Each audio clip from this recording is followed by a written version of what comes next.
So hello guys, कैसे हैं आप सब। वेलकम है आपका एक नई वीडियो में। तो आज मैं एक्सप्लेन करूंगी 2022 में रिलीज हुई मूवी जिसका नाम है everything everywhere all at once. इस मूवी में हमें एक लेडी की स्टोरी दिखाई गई है जो कि अपनी सिंपल लाइफ गुजार रही होती है, फिर अचानक उसके साथ कुछ ऐसा होता है जिसके बाद उसकी सारी लाइफ चेंज हो जाती है। हम देखेंगे कैसे वो अपनी पैरेलल लाइफ में टाइम टू टाइम ट्रैवल करती है। तो चलिए बिना टाइम वेस्ट करे मूवी के एक्सप्लेनेशन को स्टार्ट करते हैं। मूवी के स्टार्टिंग सीन में हमें एक लेडी दिखाई जाती है जिसका नाम होता है एवलीन, और साथ ही हमें उसके हस्बैंड को दिखाया जाता है जिसका नाम होता है वेमोन। उनकी एक बेटी भी होती है जिसका नाम होता है जॉय। हमें ये दिखाया जाता है कि ये लोग अभी अभी चाइना से अमेरिका शिफ्ट हुए हैं और उन्होंने अपना यहाँ पे लॉन्ड्री का बिजनेस ओपन किया है, लेकिन कुछ टाइम से उनका ये बिजनेस कुछ खास अच्छा चल नहीं रहा होता है। इस वजह से उनको बैंक का फोन आता है और बैंक वाले इनको अपने पास बुलाते हैं क्योंकि इन लोगों ने अपने बिजनेस को और बढ़ाने के लिए बैंक से लोन लिया था, और अब क्योंकि इनका बिजनेस कुछ अच्छा चल नहीं रहा था इस वजह से बैंक ने इनको बुलाया था। वो ये देखना चाहते थे कि क्या ये लोग अपना बिजनेस अच्छे से रन कर रहे हैं या नहीं। इस वजह से अब ये लोग काफी परेशान होते हैं क्योंकि अगर बैंक वालों को ऐसा लगेगा कि ये लोग अपना बिजनेस अच्छे से रन नहीं कर रहे और ये लोग उनका लोन नहीं दे पाएंगे तो बैंक वाले इनका बिजनेस इनसे ले लेंगे। हम एवलीन की बेटी जॉय को देखते हैं जो कि एक लेस्बियन होती है, लेकिन एवलीन को ये बात बिल्कुल भी पसंद नहीं होती। जॉय की एक गर्लफ्रेंड होती है जिसे एवलीन बिल्कुल भी पसंद नहीं करती। एवलीन जॉय को हमेशा उसे दूर रहने को बोलती है। अब हम देखते हैं कि वहाँ पे एवलीन के फादर आ जाते हैं जो कि काफी अरसे बाद उससे मिलने आए थे क्योंकि वो एवलीन की शादी के काफी खिलाफ थे, जिस वजह से उन्होंने एवलीन को मिलना छोड़ दिया था। लेकिन अब वो काफी अरसे बाद एवलीन से मिलने आए थे। इस बात पे एवलीन बहुत खुश होती है। एवलीन अब अपनी बेटी जॉय से कहती है कि तुम अपने रिलेशन के बारे में मेरे फादर को बिल्कुल मत बताना क्योंकि क्या पता इस बात से वो फिर से नाराज हो जाएं। अब हमें बैंक का सीन दिखाया जाता है जहाँ पर ये तीनों मिलकर बैंक जाते हैं और वहाँ लिफ्ट में हम देखते हैं अचानक से एवलीन के हस्बैंड वेमोन को कुछ हो जाता है। वो एकदम से बिल्कुल बदल जाता है और अजीब सी हरकतें करने लग जाता है। ऐसा लगता है जैसे उसके अंदर कोई और इंसान आ गया हो। वह एवलीन के कान में एक डिवाइस लगाता है और उसके बाद हम देख पाते हैं कि एवलीन को अपनी पास्ट लाइफ की सारी मेमोरीज याद आने लगती हैं। उसको अपना बचपन याद आता है और साथ ही साथ उसको अपनी शादी भी याद आती है। इसके बाद अब जब एवलीन को दोबारा होश आता है तो वो काफी शॉक हो जाती है, जिसके बाद अब वेमोन उसको बोलता है कि कुछ देर बाद मैं इसके अंदर से चला जाऊंगा तो तुम इससे कुछ भी ना पूछना, और इसलिए वो उसको एक पर्ची पर कुछ लिख के देता है। इसके बाद अब हम देखते हैं कि वेमोन फिर से नॉर्मल हो गया है और वो तीनों अब एक ऑफिसर के सामने बैठे हैं जो कि बैंक की ऑफिसर होती है और वो इनसे इंक्वायरी करने लगती है। लेकिन अब हम देख पाते हैं कि एवलीन का ध्यान बिल्कुल भी उस ऑफिसर की बातों पर नहीं होता और वो सिर्फ उसी पेपर के बारे में सोच रही होती है जो कि उसके हस्बैंड ने उसको दिया था। अब हम देखते हैं कि एवलीन उस पेपर पे लिखी इंस्ट्रक्शंस को फॉलो करने लगती है कि तभी वो अलग ही डायमेंशन में पहुंच जाती है और वहां पर जाके उसको उसका हस्बैंड वेमोन नजर आता है। अब वो एवलीन को बताने लगता है कि तुम्हारी दुनिया जैसी और भी काफी डायमेंशंस है। वो एवलीन को किसी खतरे के बारे में बोलने लगता है, तुम्हारी जान खतरे में है। कहता है कि मैं किसी और दुनिया से आया हूँ। वो उसे बताता है कि दूसरी सारी दुनिया की एवलीन को कोई मार रहा है और तुम्हारी जान भी खतरे में है। हमें दिखाया जाता है कि एवलीन असल में उसी जगह पर बैठी हुई है। अब हम एवलीन को एक ही वक्त में दो जगह पर देख सकते हैं। असल में उसकी बॉडी तो यहीं पर थी पर उसका दिमाग दूसरे यूनिवर्स में चला गया था। जिसके बाद अब हम दूसरे यूनिवर्स के वेमन को देखते हैं जिस पर बैंक ऑफिसर आकर हमला कर देती है और वो उसको जान से मार देती है। जब वो एवलीन पर भी हमला करने लगती है कि उतनी देर में एवलीन को होश आ जाता है और वो अपने आप को वापस बैंक में पाती है। असल में उस यूनिवर्स में जो बैंक ऑफिसर थी उसने वेमोन को मार दिया था, लेकिन जब इस दुनिया में एवलीन के पास वो बैंक ऑफिसर आने लगती है तो एवलीन को ऐसा लगता है कि वो इसको मारने आ रही है, जिसकी वजह से वो उसके मुंह पर पंच मार देती है।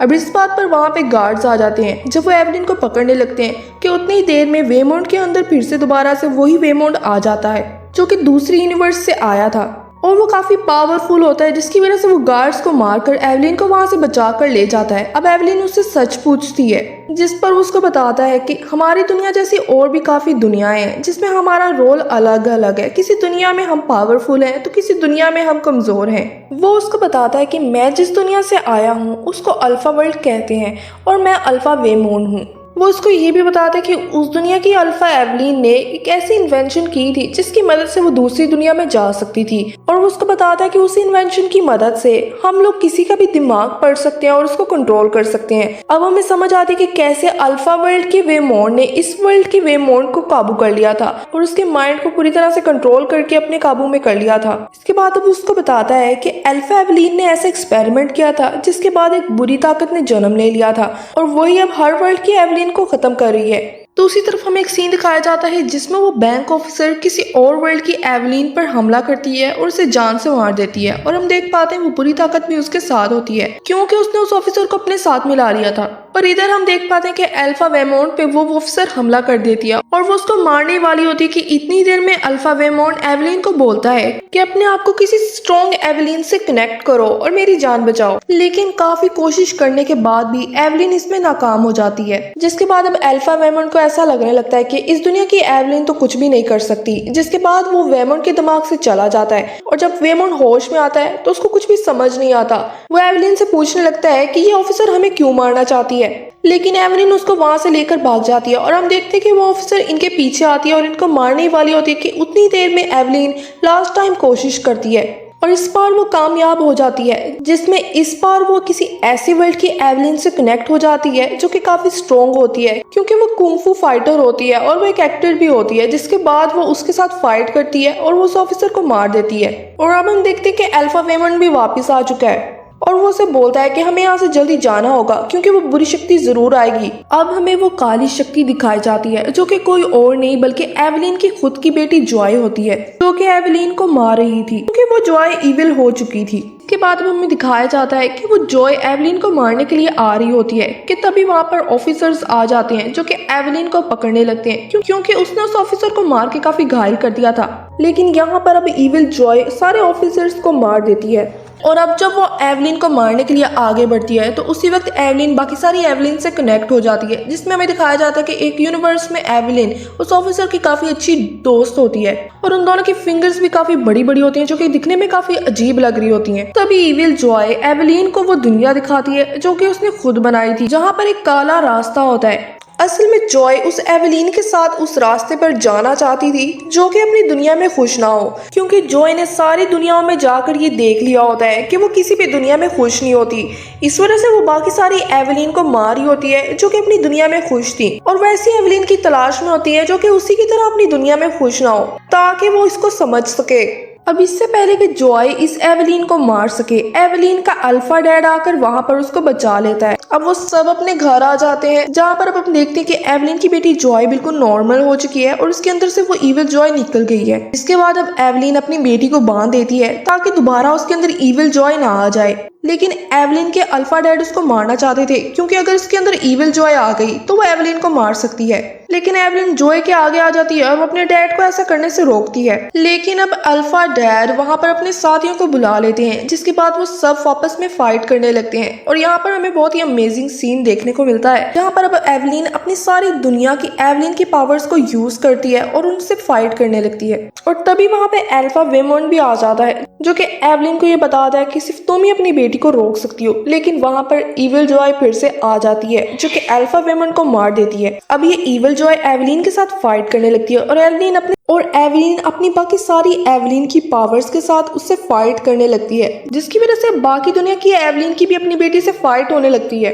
अब हमें इविल जॉय को दिखाया जाता है जो कि एवलिन को उसी काले रास्ते के सामने लेकर खड़ी होती है और वो उसको बोलने लगती है कि आप भी काफी दुखी हैं, इस वजह से मैं चाहती हूँ कि आप इस काले रास्ते में जाकर अपने आप को खत्म कर लें और इसी के साथ आपके सारे दुख भी खत्म हो जाए। अब एवलिन उसकी बातों में आ जाती है और उस रास्ते की तरफ जाने लगती है। बाकी सारी एवलिन के साथ कनेक्ट होने की वजह से अब बाकी सारी दुनिया की एवलिन भी उसकी तरह सैड होने लगती हैं और अपनी जिंदगियों में सब कुछ गलत करने लगती हैं। लेकिन अब हम एक पार्टी को देखते हैं जहाँ पे वही बैंक ऑफिसर आती है जो कि एवलिन के हस्बैंड वेमोंट से बात करती है कि अगर तुम लोग अपने बिजनेस को अच्छे से रन करो तो मैं तुम्हें और टाइम दे सकती हूँ। जिसके बाद अब एवलिन काफी खुश हो जाती है, जिसकी वजह से बाकी सारी दुनिया की एवलिन भी खुश हो जाती हैं और वो सब कुछ अब पहले जैसा करने लगती हैं, उस सबके साथ अपने रिलेशन ठीक कर लेती हैं। इस वजह से अब हम प्रेजेंट वाली एवलिन को देखते हैं जो कि उस रास्ते में जाने से खुद को रोक लेती है। लेकिन उसकी बेटी जो कि उस रास्ते में जाना चाहती थी वो उस रास्ते में जाने लगती है। एवलिन उसको रोकने की बहुत कोशिश करती है, लेकिन वो अपनी माँ को बोलती है कि मैं पहले ही बहुत दुखी हूँ, अगर मैं इस रास्ते में जाऊंगी तो मुझे इस दुख से निजात मिल जाएगा। जिसके बाद अब वो उस रास्ते में चली जाती है और प्रेजेंट में हमें एवलिन को दिखाया जाता है जो कि अब अपनी बेटी के पास आती है और वो उसे बोलने लगती है कि मैं तो तुम्हारी खुशी ही चाहती हूँ। अब हम देखते हैं कि वो अपनी बेटी के रिलेशन को भी एक्सेप्ट कर लेती है और वो उसे कहती है कि मैं हमेशा तुम्हारे साथ हूँ। अब जॉय अपनी माँ की बातें सुनकर काफी इमोशनल हो जाती है और वो उसके गले लग जाती है। जिसके साथ ही हम दूसरे दुनिया की एवलिन को देखते हैं, जहाँ पर उसकी बेटी जॉय जो कि उस काले रास्ते में जा चुकी थी, लेकिन यहाँ पर सब कुछ ठीक होने की वजह से वो काला रास्ता अब डिस्ट्रॉय हो जाता है और उसकी बेटी उस काले रास्ते में जाने से बच जाती है, जिसकी वजह से अब हमें दिखाया जाता है कि इस दुनिया में सब कुछ ठीक हो चुका है। उनका बिजनेस भी बिल्कुल ठीक चल रहा है और ये सब लोग आपस में बहुत ज्यादा खुश हैं। और इसके बाद हमें बैंक का सीन दिखाया जाता है, जहाँ पर फिर से ये तीनों वहीं पर बैठे होते हैं और इस बार ऑफिसर उनकी काफी तारीफ कर रही होती है कि उन लोगों ने अपने बिजनेस को बहुत ही अच्छे तरीके से चलाया है। और अब एवलिन सच में बहुत खुश होती है और पहली बार हम उसके चेहरे पर वो स्माइल देख पाते हैं। एवलिन जो अपनी जिंदगी से बिल्कुल भी खुश नहीं थी, इस सब के बाद अब वो अपनी जिंदगी में बहुत ज्यादा खुश रहेगी। और इसी हैप्पी एंडिंग के साथ ये मूवी यहीं पर खत्म हो जाती है। तो गाइस, अगर आपको मेरी मूवी एक्सप्लेनेशन पसंद आती है तो आप मेरे चैनल को सब्सक्राइब कर दें और साथ ही साथ वीडियो को भी लाइक कर दें।